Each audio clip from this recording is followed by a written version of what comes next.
પર્ણફલકમાં શિરાઓ અને શિરિકાઓની ગોઠવણીને શિરાવિન્યાસ એટલે કે વિનેશન કહે છે.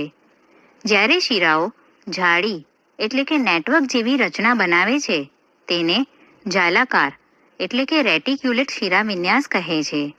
અને જ્યારે શિરાઓ એકબીજાને સમાંતરે હોય તેને સમાંતર એટલે કે પેરેલલ શિરાવિન્યાસ કહે છે. દ્વિદળી વનસ્પતિઓના પર્ણો સામાન્ય રીતે જાલાકાર શિરાવિન્યાસ ધરાવે છે, જ્યારે સમાંતર શિરાવિન્યાસ એ મોટા ભાગની એકદળી વનસ્પતિઓની ખાસિયત એટલે કે વિશિષ્ટતા છે. પર્ણના પ્રકારો.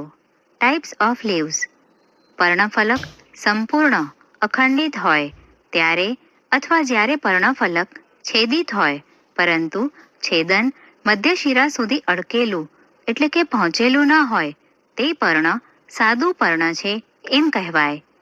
જ્યારે પર્ણફલકનું છેદન મધ્ય શિરા મિડરીપ સુધી પહોંચે છે ત્યારે તે પર્ણફલકને ઘણી પર્ણિકાઓ લીફલેટ્સમાં વિભાજિત કરે છે તેવા પર્ણને સંયુક્ત પર્ણ કમ્પાઉન્ડ લીફ કહે છે. સાદા અને સંયુક્ત પર્ણ બંનેમાં પર્ણદંડના કક્ષમાં કલિકા હાજર હોય છે, પરંતુ સંયુક્ત પર્ણની પર્ણિકાના કક્ષમાં કલિકા હોતી નથી. સંયુક્ત પર્ણો બે પ્રકારના હોઈ શકે છે. પક્ષવત એટલે કે પીંછાકાર સંયુક્ત પર્ણ પિનેટલી કમ્પાઉન્ડ લીફ માં સામાન્ય ધરી અક્ષ પર ઘણી સંખ્યામાં પર્ણિકાઓ હાજર હોય છે. પત્રાક્ષ કે જે પર્ણની મધ્ય શિરાના અસ્તિત્વને રજૂ કરે છે, દાખલા તરીકે લીમડો એટલે કે નીમ. પંજાકાર સંયુક્ત પર્ણ પાલ્મેટલી કમ્પાઉન્ડ લીફ માં પર્ણિકાઓ એક જ સામાન્ય બિંદુ પર્ણદંડની ટોચના ભાગે જ થી જોડાયેલી હોય છે, દાખલા તરીકે શીમળો એટલે કે સિલ્ક કોટન. પર્ણવિન્યાસ ફાઇલોટેક્સી. પર્ણવિન્યાસ એ પ્રકાંડ કે શાખા પર પર્ણની ગોઠવણીની ભાત છે. તે સામાન્ય રીતે 3 પ્રકારની હોય છે: એકાંતરિત ઓલ્ટરનેટ, સન્મુખ ઓપોઝિટ અને ભ્રમિરૂપ ચક્રાકાર એટલે કે વોલ્ડ. પર્ણવિન્યાસના એકાંતરિત પ્રકારમાં દરેક ગાંઠ પરથી એકાંતરિક રીતે એક જ પર્ણ વિકસે છે, દાખલા તરીકે જાસૂદ, રાઈ અને સૂર્યમુખી. સન્મુખ પ્રકારમાં એકબીજાની સામસામે એક ગાંઠ પરથી પર્ણની જોડ એટલે કે 2 પર્ણો વિકસે છે, દાખલા તરીકે આંકડો કોલોટ્રોપેસ અને જામફળ ગ્વાવા. જો એક ગાંઠ પરથી 2 કરતાં વધારે પર્ણો ચક્રાકાર રીતે વિકસે તેને ભ્રમિરૂપ પર્ણવિન્યાસ કહે છે, દાખલા તરીકે સપ્તપર્ણી એલ્સ્ટોનિયા. પર્ણના રૂપાંતરણો મોડિફિકેશન ઓફ લીવ્સ. પર્ણો ઘણીવાર પ્રકાશ સંશ્લેષણ કરવા ઉપરાંત અન્ય કાર્યો રજૂ કરવા માટે રૂપાંતરિત થાય છે. તેઓ આરોહણ માટે સૂત્રો એટલે કે ટેન્ડ્રિલ્સમાં વટાણા પી કે રક્ષણ માટે કંઠ થોર કેક્ટાઈમાં રૂપાંતરિત થાય છે.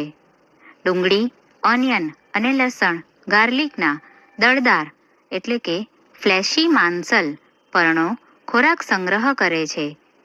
ઓસ્ટ્રેલિયન બાવળ એટલે કે ઓસ્ટ્રેલિયન અકેશિયા જેવી કેટલીક વનસ્પતિઓમાં પર્ણો નાના અને અલ્પજીવી છે. આ વનસ્પતિઓમાં પર્ણદંડ લીલો અને ખોરાક સંશ્લેષણ માટે વિસ્તરિત બને છે. કળશ પર્ણ પિચર પ્લાન્ટ અને મક્ષીપાશ વિનસ ફ્લાયટ્રેપ જેવા કીટકભક્ષી ઇન્સેક્ટિવોરસ વનસ્પતિઓમાં પણ પર્ણો રૂપાંતરિત થયેલા છે. પુષ્પ એ રૂપાંતરિત પ્રરોહ છે કે જ્યાં પ્રરોહનો અક્રિય વર્ધનશીલ પ્રદેશ એ પુષ્પીય વર્ધનશીલ ભાગમાં પરિણમે છે.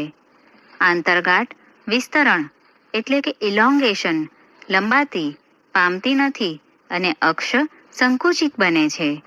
સંકુચિત અક્ષની ટોચના ભાગે અગ્રભાગે ક્રમિક ગાંઠ પરથી પર્ણોના બદલે પાર્શ્વીય રીતે પુષ્પીય બહિરુદ્ધ ભેદો એપેન્ડેજીસ એટલે કે ઉપાંગોના વિવિધ પ્રકારો ઉદ્ભવે છે.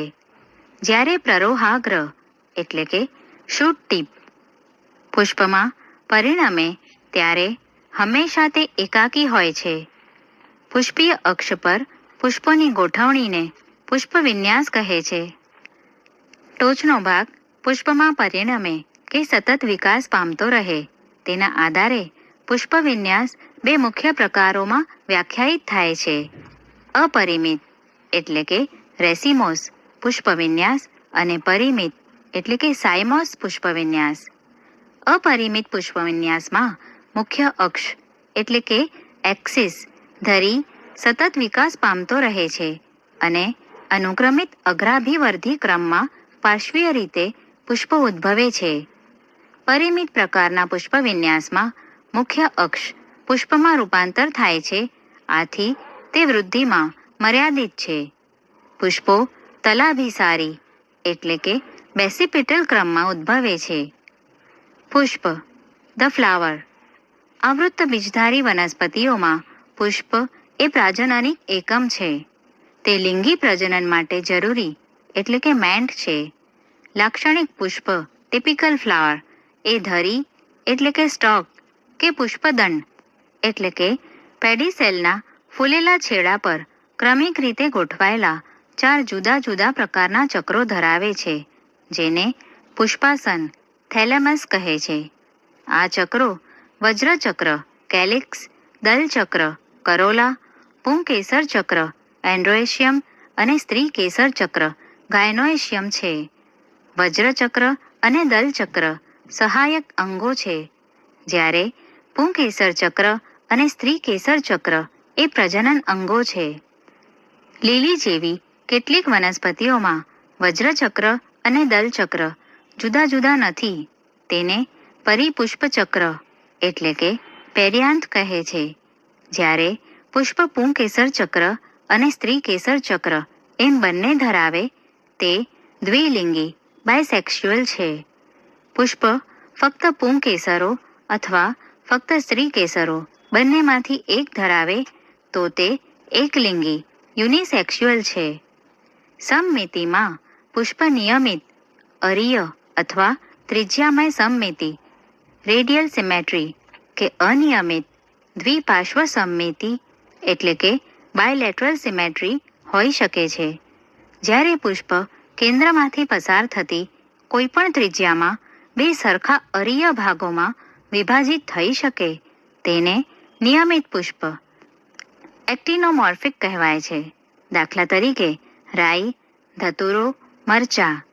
જ્યારે પુષ્પ માત્ર કોઈ એક જ ચોક્કસ લંબધરીએથી બે સરખા ભાગોમાં વિભાજિત થઈ શકે તેને અનિયમિત પુષ્પ ઝાયગોમોર્ફિક કહેવાય છે. દાખલા તરીકે વટાણા, ગુલમહોર, વાલ, કેસિયા એટલે કે ગલતોરા. જ્યારે પુષ્પ કેન્દ્રમાંથી પસાર થતી કે કોઈ પણ લંબધરીએથી બે સરખા ભાગોમાં વિભાજિત થઈ શકે નહીં તેને અસમમિતીય એટલે કે અસિમેટ્રિક કહે છે. દાખલા તરીકે કેના. પુષ્પ ત્રિઅવયવી એટલે કે ટ્રાઇમરસ, ચતુઅવયવી એટલે કે ટેટ્રામરસ કે પંચાવયવી એટલે કે પેન્ટામરસ હોઈ શકે છે. જ્યારે પુષ્પીય બહિરુદ ભેદો ઉપાંગો અનુક્રમે 3, 4 કે 5ના ગુણાંકમાં હોય. પુષ્પની સાથે પુષ્પીય દંડના તલભાગે સંકુચિત એટલે કે અવનત થયેલ પર્ણ જોવા મળે તેને નિપત્રી પુષ્પ એટલે કે બ્રેક્ટિએટ્સ અને નિપત્રો વગરના પુષ્પને અનિપત્રી પુષ્પ અબ્રેક્ટિએટ કહે છે. પુષ્પાસન પર બીજાશયની સાપેક્ષે વજ્રચક્ર, દલચક્ર અને પુંકેસર ચક્રના સ્થાનને આધારે પુષ્પનું અધોજાયી, હાઇપોગાયનસ, પરિજાયી, પેરીગાયનસ અને ઉપરીજાયી એપિગાયનસ તરીકે વર્ણન કરવામાં આવે છે. અધોજાયી પુષ્પમાં સ્ત્રી કેસર ઉચ્ચ સ્થાને સ્થાન પામેલું છે, જ્યારે બીજા ભાગો તેની નીચે રહેલા છે. આવા પુષ્પમાં બીજાશય ઉચ્ચસ્થ એટલે કે સુપિરિયર કહેવાય છે. દાખલા તરીકે રાઈ, મસ્ટર્ડ, જાસૂદ, ચાઇના રોઝ અને રીંગણ બ્રિંજલ. જો સ્ત્રી કેસર મધ્યમાન સ્થાને અને પુષ્પના બીજા ભાગો પણ પુષ્પાસન પર એ જ સ્તરે ઊંચાઈએ સ્થાન પામેલા હોય તો તેને પરિજાયી કહે છે. આવા પુષ્પમાં બીજાશય અર્ધ અધસ્થ હાફ ઇન્ફિરિયર કહેવાય છે. દાખલા તરીકે જરદાળુ, પ્લમ, ગુલાબ, રોઝ, આલુ વૃક્ષ, પીચ. ઉપરી જાય પુષ્પમાં પુષ્પાસન ઉપર તરફ વિકાસ પામેલું, સંપૂર્ણ રીતે બીજાશયને ઘેરતું અને તેની સાથે જોડાયેલું છે. અન્ય ભાગો બીજાશયની ઉપરના ભાગે વિકાસ પામેલા હોય છે. આથી આવા પુષ્પમાં બીજાશય અધહસ્ત ઇન્ફિરિયર કહેવાય છે. દાખલા તરીકે જામફળ, ગ્વાવા અને કાકડી કકુંબરના પુષ્પો તથા સૂર્યમુખીના કિરણ પુષ્પકો ફ્લોરેટ્સ ઓફ સનફ્લાવર. દરેક પુષ્પ સામાન્ય રીતે 4 પુષ્પીય ચક્રો ધરાવે છે: વજ્રચક્ર, દલચક્ર, પુંકેસર ચક્ર અને સ્ત્રીકેસર ચક્ર. વજ્રચક્ર કેલિક્સ. વજ્રચક્ર એ પુષ્પનું સૌથી બહારનું ચક્ર છે અને તેના સભ્યો એટલે કે એકમોને વજ્રપત્રો કહે છે. સામાન્ય રીતે વજ્રપત્રો લીલા રંગના પર્ણ જેવા અને કલિકા અવસ્થામાં પુષ્પનું રક્ષણ કરે છે. વજ્રચક્ર એ યુક્ત વજ્રપત્રી સેપલ્સ યુનાઇટેડ ગેમોસિપેલસ કે મુક્ત વજ્રપત્રી સેપલ્સ ફ્રી પોલિસિપેલસ હોઈ શકે છે. દલચક્ર કરોલા. દલચક્ર એ દલપત્રોના એકમો ભેગા થઈને બનેલું છે. દલપત્રો સામાન્યતઃ પરાગનયન માટે કીટકોને આકર્ષવા તેજસ્વી કે આકર્ષક રંગના હોય છે.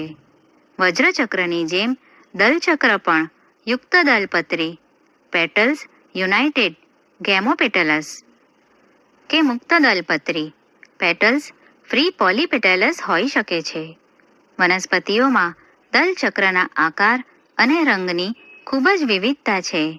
દલચક્ર એ નલિકાકાર ટ્યુબ્યુલર, ઘંટાકાર, બેલ શેપ, ગરણી આકાર, ફનલ શેપ કે ચક્રાકાર વ્હીલ શેપ હોઈ શકે છે. કલિકાંતર વિન્યાસ એસ્ટિવેશન. પુષ્પીય ચક્રમાં પુષ્પની કલિકા અવસ્થામાં અન્ય એકમોની સાપેક્ષે વજ્રપત્રો કે દલપત્રોની ગોઠવણીના પ્રકારને કલિકાંતર વિન્યાસ કહે છે. કલિકાંતર વિન્યાસના પ્રકારોમાં ધારાસ્પર્શી, વાલ્વેટ, વ્યાવૃત્ત, ટ્વિસ્ટેડ, આચ્છાદિત, ઇમ્બ્રિકેટ અને પતંગિયાકાર અથવા પિચ્છફલકીય વેક્સિલરી છે. જ્યારે પુષ્પીય ચક્રમાં વજ્રપત્રો દલપત્રો આચ્છાદિત થયા વગર એકબીજાની ધારે સ્પર્શતા એટલે કે અડકેલા હોય તેને ધારાસ્પર્શી કહેવાય છે. દાખલા તરીકે આકડો. જો બહિરુદભેદો વજ્રપત્રો કે દલપત્રોના એકમોની એક જ ધાર જે બીજા દ્વારા આચ્છાદિત થતી હોય તેને વ્યાવૃત્ત કહે છે. દાખલા તરીકે જાસૂદ, ભીંડા, લેડીઝ ફિંગર અને કપાસ, કોટન. જો વજ્રપત્રો કે દલપત્રોની બંને ધારો એકબીજાથી આચ્છાદિત હોય પરંતુ કોઈ ચોક્કસ દિશાએથી નહીં, આવા કલિકાંતર વિન્યાસને આચ્છાદિત કહે છે. દાખલા તરીકે કેસિયા એટલે કે ગલતોરા અને ગુલમહોર. વટાણા, પી તથા વાલ બીનના પુષ્પોમાં 5 દલપત્રો પૈકી એક સૌથી મોટું ધ્વજક એટલે કે સ્ટાન્ડર્ડ જે 2 પાર્શ્વીય દલપત્રો પક્ષકો વિંગ્સને આચ્છાદિત કરે છે કે જેઓ પક્ષકો ફરીથી અંદરના 2 સૌથી નાના દલપત્રો નૌતલ એટલે કે કીલને આચ્છાદિત કરે છે. આ પ્રકારનો કલિકાંતર વિન્યાસ પિચ્છફલકીય, વેક્સિલરી કે પતંગિયાકાર પેપિલિયોનેસિયસ તરીકે ઓળખાય છે. પુંકેસર ચક્ર એન્ડ્રોએશિયમ. પુંકેસર ચક્ર એ પુંકેસરો સ્ટામેન્સના એકમો ભેગા થઈને બનેલું છે. દરેક પુંકેસર કે જે નર પ્રજનન અંગ તરીકે રજૂ થાય છે, જે વૃત્ત કે તંતુ અને પરાગાશય એન્થર ધરાવે છે. દરેક પુંકેસર સામાન્યતઃ દ્વિખંડીય છે અને દરેક ખંડ 2 કોટર કે પરાગ કોથળી પોલન સેક ધરાવે છે. પરાગરજ પરાગ કોથળીમાં ઉદ્ભવે છે. વંધ્ય હોય તેવા પુંકેસરને વંધ્ય પુંકેસર સ્ટેમિનોડ કહે છે. પુષ્પના પુંકેસરો દલપત્રો જેવા બીજા સભ્યોની સાથે કે એકબીજાથી પરસ્પર જોડાયેલા હોઈ શકે છે. જ્યારે પુંકેસર દલપત્ર સાથે જોડાયેલ હોય ત્યારે તેને દલલગ્ન એપિપેટેલસ કહે છે. દાખલા તરીકે રીંગણ. જ્યારે પુંકેસર પરિપુષ્પપત્ર સાથે જોડાયેલ હોય તો તેમને પરિલગ્ન પુંકેસર એપિફાઇલસ કહે છે. દાખલા તરીકે લીલી. પુષ્પમાં પુંકેસરો એકબીજાથી છૂટા મુક્ત પુંકેસરી પોલીએન્ડ્રસ હોઈ શકે છે કે જે વિવિધ અંશે જોડાયેલા યુક્ત પુંકેસરી હોઈ શકે છે.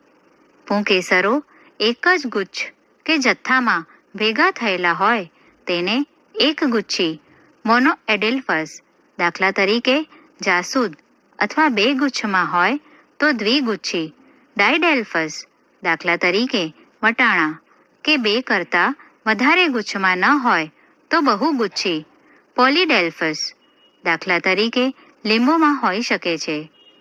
પુષ્પની તેમના તંતુની લંબાઈમાં વિવિધતા હોઈ શકે છે. દાખલા તરીકે સાલ્વિયા અને રાઈમાં.